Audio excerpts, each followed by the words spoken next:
Welcome to Mayura creations friends. தரையில் நம்ம கொடி காய்கறிகள் வளர்க்குறது ரொம்ப ஈஸிங்க. மாடியில் க்ரோ பேக்கில் கொடி காய்கள் பறிக்கிறது வந்து ரொம்ப கஷ்டம். அதுவும் புடலங்காய் வளர்க்குறது இருக்குது பாருங்கள், அது இன்னும் ரொம்ப சாதனை தான். அந்த மாதிரி அதில் நிறைய பூச்சி வரும். அதில் இப்போ வந்து பார்த்திங்கன்னா இப்போ இதில் வந்து நான் ஒரு 15க்கு 15 சைஸ் பேக்கில் புடலங்காய் விதை போட்டு வச்சேன். இதில் பார்த்திங்கன்னா தெரியும், அந்த கப்பில் வந்து புடலங்காய் விதை போட்டுட்டு இந்த பேக்கில் ஒரு ஓரமாக வச்சுட்டேன். ஒரு ஓரமாக அந்த கப்பை வச்சுட்டேன். இது நம்ம வந்து இந்த ரோஸ் எல்லாம் வாங்குவோம் இல்லையா, குட்டி குட்டி கப்புங்க. அந்த கப்பு தான், நான் புதுசாக இதுக்காகலாம் வாங்கலை, பழைய கப்பு தான். இல்லை நீங்கள் வந்து இந்த நம்ம சாப்பாடெல்லாம் கொண்டு வருவாங்கள்ல, அந்த ஒயிட் கலரு கருப்பு கலரு அந்த மாதிரி கப்பு, அதை கூட கீழே ஓட்டை போட்டு எடுத்துக்கலாம். அதில் வந்து கொடிக்காய் விதை போட்டு வச்சிட்டோம்னா இந்த பேக்கில் 15க்கு 15 சைஸ்லேயே அது ஒரு ஓரமாக வச்சுக்கலாங்க. ஏன்னா ஃபுல்லாக பேக்கை ஆக்குஃபை பண்ணாது. வச்சுட்டு ஒரு கார்னரில் வச்சுட்டேன். அது வந்து அப்படியே கொடியேறுற மாதிரி. அதுலேயே உள்ளே வந்து நான் ஆல்ரெடி கொத்தமல்லி போட்டு எடுத்துட்டேன். அடுத்து கத்திரிக்காய் போட்டிருக்கேன். கத்திரிக்காய் வந்து உங்களுக்கு வந்திருக்கு. இன்னும் கொஞ்சம் நாற்று விட்டு எடுத்துகிட்டு மறுபடியும் வேறு ஏதாவது இதில் போட்டுருவேன். அந்த மாதிரி பெர்மனண்ட்டாக இருக்கிற மாதிரி ஒரே ஒரு கொடியை மட்டும் போட்டுட்டு மற்றதை போட்டுருவேன். இந்த பேக்லேயும் பாருங்கள், இந்த பேக்லேயும் அதே மாதிரி ஒரு கொடியை போட்டிருக்கேன். இந்த புடலங்காய் கொடியை போட்டுட்டு அதுலேயே அகத்தி வச்சுருக்கேன், சிகப்பகத்தி. நான் சிகப்பகத்தி வந்து நிறைய மிக்ஸ் ஆகிடுது. விவசாயிங்கள்ட்ட நம்ம வாங்கும்போது ஒயிட்டை கொடுத்துட்றாங்க. அதுக்காகவே நான் பர்சனலாக நானே விதை போட்டு எடுக்கணும் அப்படிங்கிறதுக்காகவே இங்கே போட்டு வச்சுருக்கேன். இப்போ சிகப்பகத்தி பார்த்திங்கன்னா நம்மகிட்ட அவுட் ஆஃப் ஸ்டாக்கில் தான் இருக்கும்.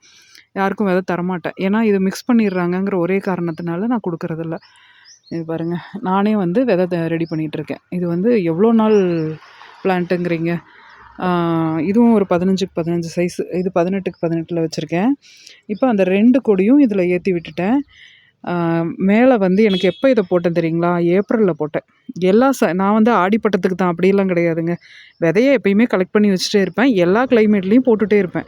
ஏன்னா அப்போ தான் நாம் யாராவது டவுட் கேட்டாங்கன்னா சொல்ல முடியும் அப்படிங்கிறதுனால. இப்போ ஆடிப்பட்டத்தில் நிறையா விதைப்பேன். இதெல்லாம் வந்து சும்மா நம்ம ரிசர்ச் பண்ணுறதுக்காக. புடலங்காய் கொடி ஏறி இருக்குது.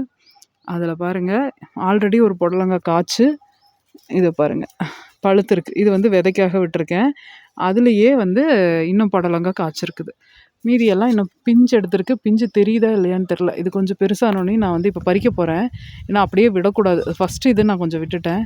அப்படியே விட்டோம்னா கொடி காஞ்சு போயிடும், முத்தி போயிடும். அதனால் கட் பண்ணி எடுத்துருவேன். இந்த மாதிரி கொடி ஐட்டம்ஸ். இப்போ இந்த அகத்தியிலையும் கொடி படருதுங்க. புடலங்காய் வந்து பொதுவாக அமுத்துற அளவுக்கு வராது, செடிகளை போட்டு அழுத்துற அளவுக்கு வராது. அதனால் அகத்திலையும் அப்படியே விட்டுருக்கேன். இனி படர்ந்து எந்த அளவுக்கு நமக்கு காய் வைக்குது அப்படிங்கிறத நான் உங்களுக்கு காட்டுறேன்.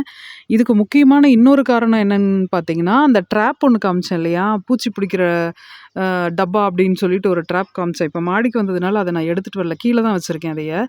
அது மாடியிலையும் இது பண்ணுது. இந்த புடலங்காவை பொறுத்த வரைக்கும் இலைகளை நிறைய சாப்பிடுங்க புழு.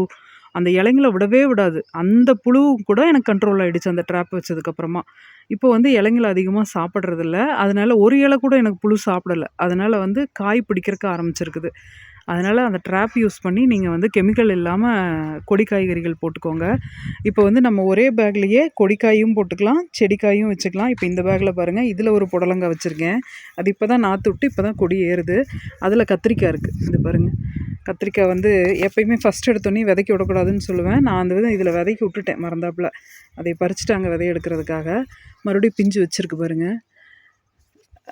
அதுலேயே வந்து சின்ன சின்ன செடி, கொஞ்சம் நல்லா தலையாத செடியெல்லாம் இதில் வச்சுருப்பேன். ஏன்னா உரம் கொஞ்சம் நிறையா கொடுப்போம் இல்லையா. இது வந்து பிங்க் கலர் காஸ்மாஸ், அதனோட விதை போட்டு இது வந்திருக்குது. அந்த பூவை நான் உங்களுக்கு அப்புறமா காட்டுறேன். இதோ இங்கே இருக்குது, பிங்க் கலர், அழகாக இருக்கும் பார்க்குறதுக்கு. அரை பூ தான் இருக்குது. மறுபடியும் நான் கீழே போகும்போது அதை காட்டுறேன். அந்த மாதிரி புதுசாக ட்ரையல் பார்க்குறது எல்லாமே இதில் தான் பார்ப்பேன். இந்த மாதிரி ஒரே பேக்கை நீங்கள் பல முறையாக யூஸ் பண்ணிக்கோங்க. அப்போ தான் நமக்கு இது லாபகரமானதாக இருக்கும். இந்த ட்ராப்பு, மண்கலவை, பேகு இதெல்லாம் தேவைப்படுறவங்க நீங்கள் வாட்ஸ்அப்பில் கான்டாக்ட் பண்ணிக்கோங்க.